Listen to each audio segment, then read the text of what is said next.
السلام علیکم ناظرین د نن ورځ تازه ترین ویلاګ سره زم اجاز یوسفزئی کتونکو په نن ویلاګ کې به زه په دوه اهم ترین موضوعاتو باندې خبره کوم د ټولو نه اول د افغان کډوالو یعنی ای سی سی کارډ لرونکي افغان کډوالو لپاره لوی خوشخبری ده او د دوی لپاره خیبر پښتونخوا حکومت متفقه قرارداد منظور کړی دی د دې قرارداد مقصد څه دی په دې کې کومې خبرې شامل دي په دې نن ویلاګ کې به زه په دې خبره کوم د غرنګ چیرمن تحریک انصاف عمران خان د شرفزل مروت د پارټۍ نه په ویستلو باندې شکر ادا کړی دی او ویلي دی چې شرفزل مروت په پارټۍ کې پلانټ کړی شو دا چا پلانټ کړو په دې به هم زه خبره کوم کتونکو د پروګرام باقاعده آغاز نه وړاندې تاسو ته درخواست دی چې زما د یوټیوب چینل سبسکرایب کړئ دا ویډیو لایک کړئ په کمنټ باکس کې خپل کمنټ پرېږدوئ چې ماته پته لګي چې ستاسو تاثرات او آرا څه دي کتونکو د ویلاګ باقاعده آغاز به زه د خوشخبرۍ نه کوم د افغان کډوالو یعنی ای سی سی کارډ لرونکي افغان سیټیزن کارډ هولډرز لپاره اهمترین او لوی خوشخبري مخې ته راغلې ده خیبر پښتونخوا حکومت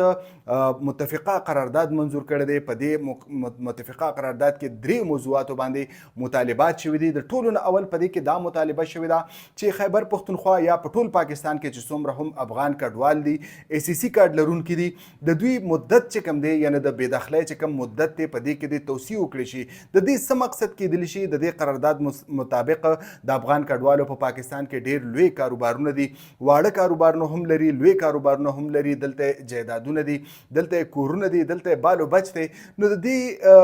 راغونډول دا ډېر زیات ګران کار دی که خپل وطن ته ځي نو دوی ته یقینا چې ډېر لوی نقصان پرېوځي او د هغوی چې کوم مال دی د هغوی چې کوم جایداد دی دا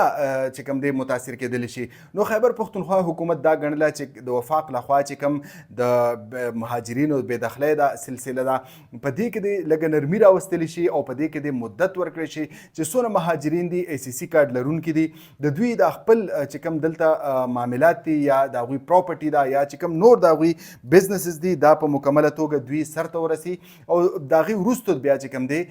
دوی د پاس اسانۍ سره خپل وطن ته ستانه کړی شي خو تر دې دمه دا قرارداد چې کوم دی څنګه چې ما په اولنو ویلاګ کې بلکې دا ما بریک کړو دا خبره چې خیبر پښتونخوا حکومت د دې قرارداد درولو اراده لري په دې کې د خیبر پښتونخوا ارادې چې کوم دی هغه واضحه شوي دي یعنی د وفاق چې کومه اراده ده چې مهاجر دی په زور زبردستی یا په هره طریقه باندې چې کوم دی دا د بېدخل کړی شي خو خیبر پښتونخوا حکومت د خپل افغان رونو او خویندو په حمایت کې راوتې ده په حق کې راوتې ده صوبه او نن یې په باقاعده توګه دا قرارداد منظور کړی دی دا قرارداد اگر چې باقاعده قانون سازي نه وي خو په دې کې د ایوان یعنی د اسمبلی چې کومه اراده وي د هغوی چې کوم عزم وي هغه را څرګند شي په سرکاري طور باندې چې ګنې مونږ صوبه دا غواړو یقینا چې د دې لپاره د قانون سازۍ ضرورت نشته نو ځکه قرارداد مخې ته راوړی دی د قرارداد هم ډېره لوی ویلو ځکه چې یو صوبه ده خیبر پښتونخوا د وفاق یو اهمه اکایي ده اهمه برخه ده که دا صوبه غواړي چې به یې دې کې د ردو بدل وکړی شي نو یقینا چې دا ممکن کېدلی شي ځکه چې په خیبر پښتونخوا کې د افغانانو تقریبا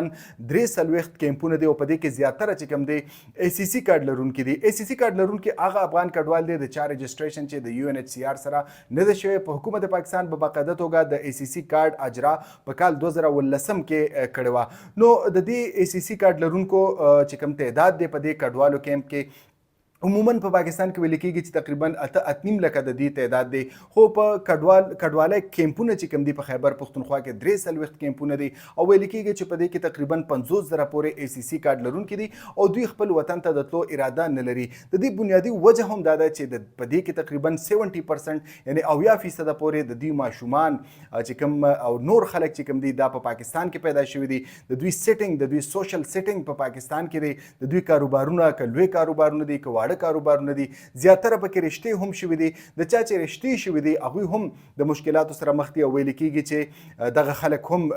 دا خدشه لري چې دوی هم بېدخل کړی شي د چا چې په پاکستان کې رشتې شوي دي یعنی پاکستاني زنانه سره واده شوي د دوی لپاره پاکستان اوریجن کارت جاری کړی شوی دی په دې کارت کې اگر چې ډېر زیات سهولتونه دي په ملک کې دوی ازادانه موومنټ کولی شي ګرځېدلی شي دوی چې کوم دی افغانستان ته تللی شي او پاکستان ته واپس بغیر ویزې چې کوم دی یا په لږ غونتې داسې معمولي دستاویزاتو باندې دوی تګ راتګ کولی شي او دلته چې کوم دی دوی ته سهولیات ترلاسه وي خو تر دې دمه دوی ته شهریت نه دی ورکړی شوی که یو جینۍ د بهر نه راشي او پاکستاني سره واده وکړي نو یکدم په فوري توګه ولې دا حکومت شهریت ورکړي خو که یو هلک بهر نه راشي که افغاني وي که بل یو کس او په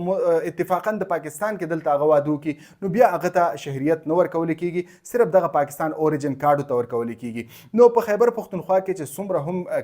د کډوالو کیمپونه دي په هغې کې چې کوم ACC کارډ لرونکي دي یعنې افغان سټیزن کارډ هولډرز چې کوم دي هغوی وتلو ته نه دي تیار ځکه چې خیبر پښتونخوا داسې اراده لرله چې په د دوی مدت کې د توسیع لپاره دوی قرارداد راوړل غوښتل او نن په باقاعده توګه دغه قرارداد مخې ته راغلی دی او صوبایي اسمبلی په متفقه توګه دا منظور کړی دی د دې نه علاوه په دې قرارداد کې دویم اهم ترین خبره دا ده چې خیبر پښتونخوا حکومت د چیرمن تحریک انصاف د عمران خان په حکم باندې د افغانستان ګورنمنت سره د مذاکراتو اراده لري او دوی چونکې دا یو د خارجه پالیسي یو معامله ده نو دوی وفاق ته چې کوم دی درخواست کړو په تیرو ورځو کې چې به تاسو موږ ته ټیوارز متعین کړئ چې په دې معاملاتو به موږ خبره کوو او په دې معاملاتو به خبره نه کوو ځکه چې د دهشتګردۍ نه خیبر پښتونخوا ډېره زیات متاثر کیږي څنګه چې تاسو ته پته د پولیس ټارګټ کیږي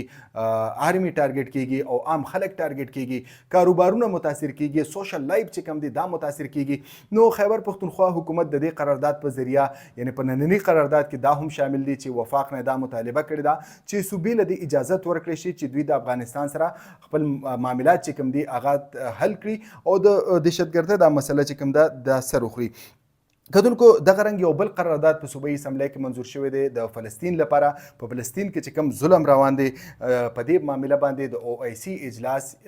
رابللو مطالبه دوی کړې ده او دا هم ویلي شوي دي په دې قرارداد کې چې به د اسرائیلي مصنوعات چې کوم دي د دې د بایکاټ وکړي شي یقینا چې په سرکاري سطح باندې په حکومتي سطح باندې په پاکستان کې څلور صوبې دي یو وفاقي حکومت دی یعنې مرکزي حکومت دی په دې کې اولنۍ مطالبه داسې راغله چې په حکومتي کچ باندې وي چې د دا مطلب چې د اسرائیل د مصنوعاتو نه دی بایکاټ وکړي شي کتونکو د ویلاک په دې دویم برخه کې به زه خبره کوم چې عمران خان سره چې کوم د وکیلانو د ټیم ملاقات شوی دی د دې اندرونی کهانی مخې ته راغلی ده کتونکو عمران خان وایي چې شیر افضل مروت د پارټۍ نه په ویستلو باندې عمران خان شکر ادا کړی دی او د هغه په معامله کې عمران خان کولاو میدان ته راغلی دی او زری وایي چې شیر افضل عمران خان وایي چې شیر افضل مروت په پارټۍ کې پلانټ کړی شو او پارټي د دنه خلاص شو په دې باندې هغه شکر وباسي د دې علاوه ماینز اند منرل بل باندې مشاورت لپاره هغه علي امین ګنډاپور او د پارټۍ یو شمېر نور چې کوم مشران دي دا راغوښتي دي عمران خان وایي چې شیر افضل مروت په تحریک انصاف کې پلان کړی شو تحریک انصاف ته د اسټابلیشمنت ضرورت نشته اگر چې اسټابلیشمنت ته د تحریک انصاف ضرورت شته دی د دې نه علاوه عمران خان برسټر ګوهر ته ویلي دی چې معذرت خوانه یعنی اپالوجیټک رویه پرېږدوه او په پارټۍ کې چې کوم اختلافات دي دا حل کا او ټول معاملات چې کوم دي په خپل لاس کې او قسم لا واخله د دې نه علاوه زه بل ذکر کوم چې شیر افضل مروت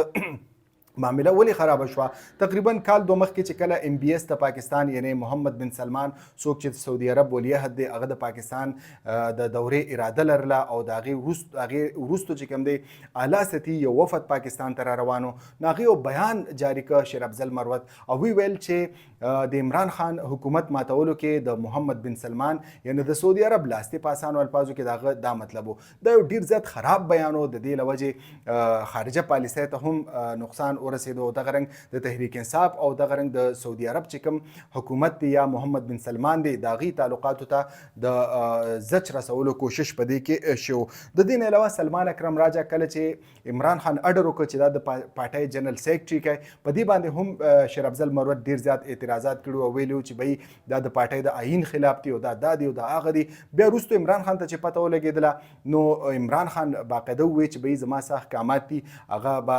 چې کوم دی سلمان اکرم راجا مني او د شیر افضل مروت په دې بیاناتو کې هیڅ حقیقت نشته دی د دې نه علاوه شیر افضل مروت په علي خان باندې څوک چې د عمران خان خور ده په هغه باندې هم سخت تنقید کړی دی او ویلي دي چې پارټۍ معاملات دا چلی او چې کوم فنډونه راځي په هغې باندې هم هغه کریټیسزم کړی دی یعنې د یو څو معاملاتو چې شیر افضل مروت جبه چې کوم هغه په کنټرول کې نه وه هغه له پکارو چې نور کم کسان دي د هغې په شانتې رویه خپلول پکارو په پارټۍ کې خپل مقام جوړول پکارو ځکه چې که هغه ام این ای دی نو هغه د عمران خان له وجې ام این ای دی. عمران خان یو داسې انسان دی چې ناست په جیل کې دی او ټول سیستم یو قسم لا د هغه په لاسو کې دی او مطلب چې هغه ښي طرف ته وړي نو ټول سیستم ړقې راړقې او که ګس طرف ته وړي نو ټول سیستم سره د پاکستان ړقې راقې. نو ډېر زیات عجیبه انسان دی او الله تعالی یو داسې شخصیت پاکستان له ورکړی دی چې دا په د ټوله سعودي ایشیا کې بلکې ټوله ایشیا کې ماته په نظر نه راځي. کتونکو همدا و د نننۍ ورځ اهم ترین ویلاګ. راتلونکي ویلاګ پورې اجاز یوسفزۍ ته اجازت ورکړئ. د الله په امان.